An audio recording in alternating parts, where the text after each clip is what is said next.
முதலமைச்சரை அவமதித்தாரா KN நேரு?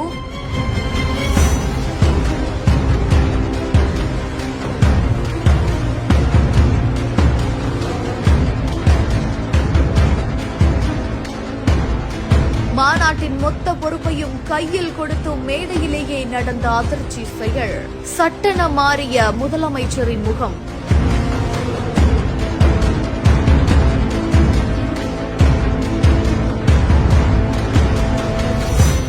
நேத்து திருச்சியில திமுகவோட மாநாடு ரொம்பவே பிரம்மாண்டமா நடந்துச்சு.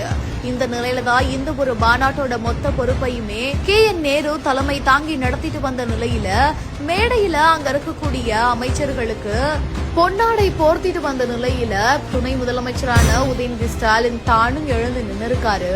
இருந்தாலுமே KN நேரு அவரை அப்படியே விட்டுட்டு அடுத்த ஆளுக்கு பொன்னாடைய போட்டிருக்காரு. உடனடியா துணை முதலமைச்சர் மற்றும் முதலமைச்சரோட முகம் மாறி இருக்குது. இது குறித்தான வீடியோ காட்சிகள் இப்போ இணையதளங்கள்ல வெளியாகி ஸ்டேஜ்லயே ஏன் இவர் இப்படி பண்ணார் அப்படின்ற மாதிரியா கேள்விகளை எழுப்பிட்டு வருது.